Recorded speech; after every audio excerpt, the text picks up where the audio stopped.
They're gonna do with all those stadiums now. The World Cup is gone, and they put it on the building. My city is one of the white elephants that we call. Oh yeah, why do you call it a white elephant? Because they don't know what's happening. Yeah, you don't know what's going on. What are they gonna do with this? I read that people are submitting plans for. Somebody suggested turning the stadium into like low-cost living, turning it into apartments. No.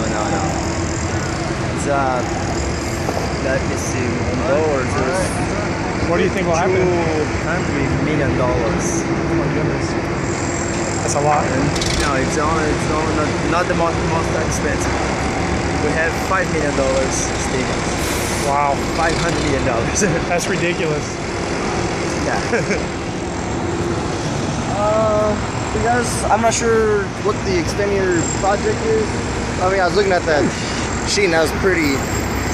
They have deeper than here. Yeah, I thought that it's pretty much this for this class specifically. It's everything that's going on in this corner, as far as visually. However, every part of the project up to this point relates to it. So, you know, what it took to get the rebar in, what it took to get the concrete in, manpower, you know, what issues you have with time, constraints, all that shit. It all, as you know, this is just one piece of a big giant puzzle to get to that point. So I guess I'll kind of run through real quick, kind of the way we went about it.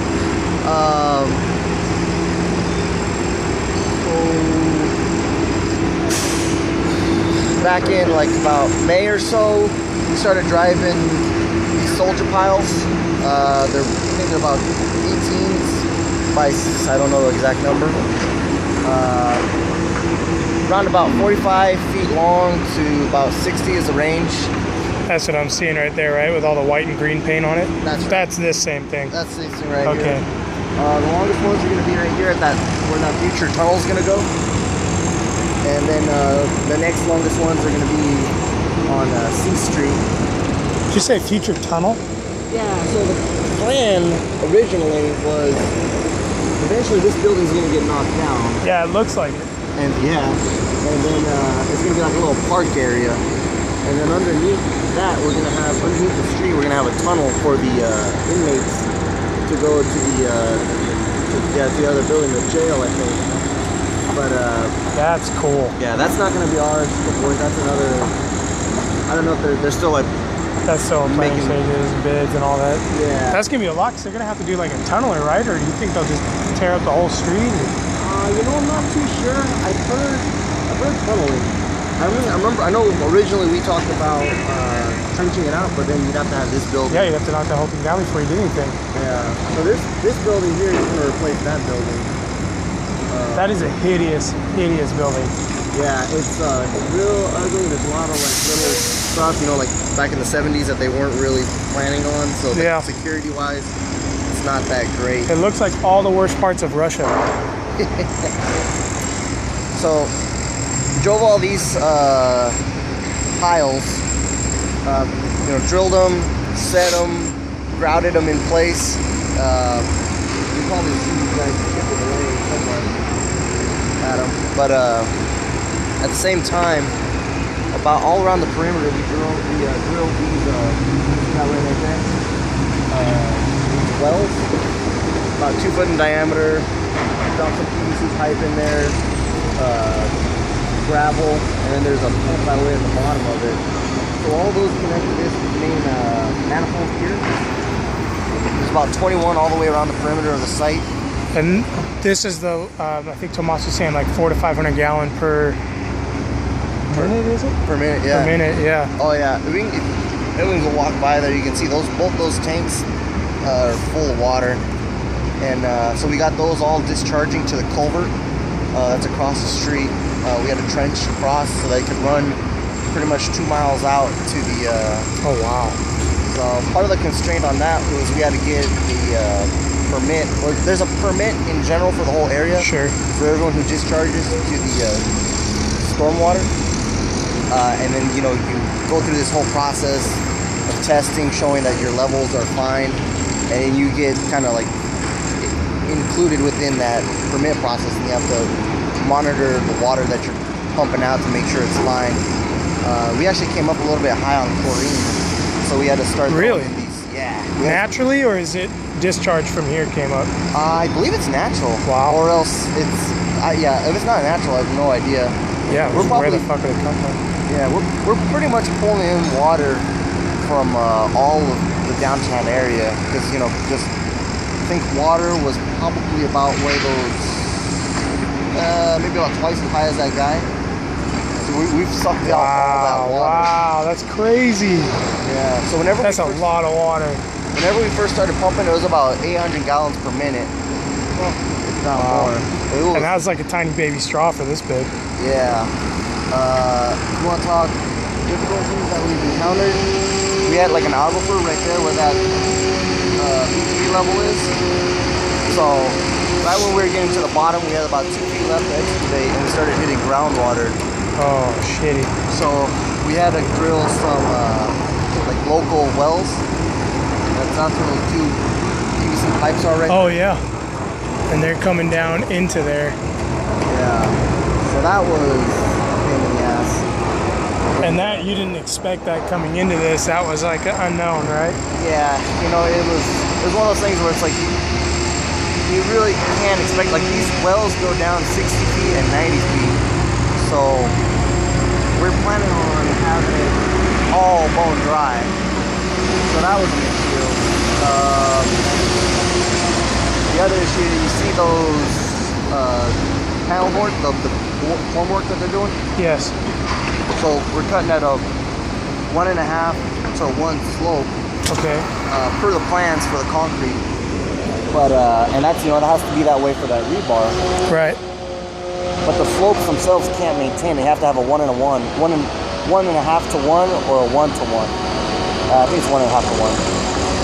Horizontal to vertical. So we got to make up all that in like some cheap concrete. So that's a pretty severe slope over there. Yeah. So that was a pain in the ass. So that's why we're doing all that. Let's see. Well, that's some big ass rebar down there. It's a lot of rebar. Those are number 11s. So are these bends, these rebar that's sitting down there, are those the rebar that's hanging up in the concrete? That's those same pieces? Same bottom mat portion, but they're probably tying in somewhere. I want to say that they're tying in somewhere to go around here. I don't know exactly where though. I'm just thinking about how big those are, how deep that is, that they'd have to put that rebar down. Oh, no, that right there, that's at least 6 feet deep. Wow. That tower crane foundation. That's intense. Yeah. Oh, this must be the mat, the top mat. But yeah, it's real deep. I think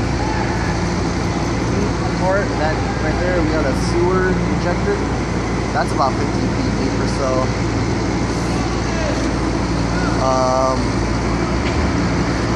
Let's see. Overall, I think it's something like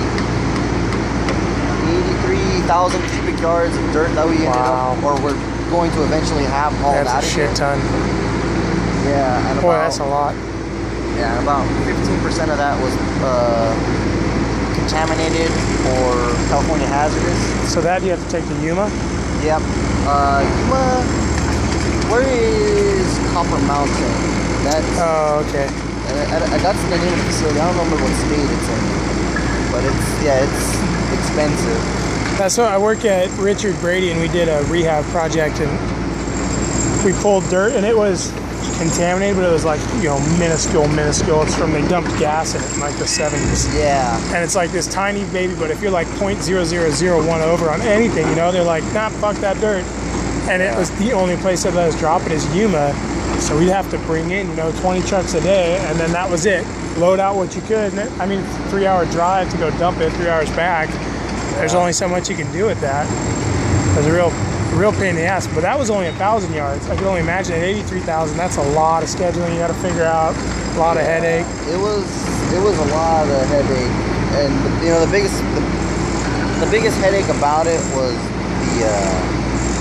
getting the dirt just approved to go there, because we ended up sampling it because we couldn't do sampling prior something having to do with like the ownership of the land, or the, you know, because it wasn't technically ours. Whatever bureaucratic crap is going down. Right. So as soon as we demoed the buildings that were right here where we're standing, we started testing it. But so we test it, and then we shoot it out. And they come back and they tell us, yeah, you're definitely contaminated, but the type of testing that you did to show us that is not right. Wow. So we had to do a whole series of other tests, and so then once we did those tests, it was like, okay, we proved that the dirty dirt is dirty. Yeah. Now we got to prove that the clean dirt is clean. So that was its own thing too. So that was a lot of just going back and forth with the owner and the testing agencies and all that. Hey, when this pile gets down, because it looks like we're hitting the limit of his arm. When that pile gets down past his arm length, how are you guys going to get the rest of that dirt out there? Well, so see where that slope is right there? See where that guy's at? There's that. So that should be about the top of pretty much where that guy's at right now, is as high as he's gonna, or deep as he's gonna go. Right. But he's gonna just keep feeding it until he gets to that guy, and then. Can his arm extend all the way down to where he's standing? No, he's probably maxed out right where he's at. Yeah, that's what I'm thinking. So that's what I'm wondering. Once he's maxed out, do you have to get in a different arm, a different machine, or how does that go? That's about the longest reach they got, to my understanding. After that, I think it's just going to be a real slow process of him picking it up and putting it in his... Yeah, just... And in that way, extending the arm. Yeah, this little guy just keep feeding him and feeding him. Wow. Yeah. And that's what he's doing right now, making a high pile for him to grab in. Yeah. So that's going to be sucky. So as we're going down and we're starting excavating, we go around the outside, and then as we go around the outside,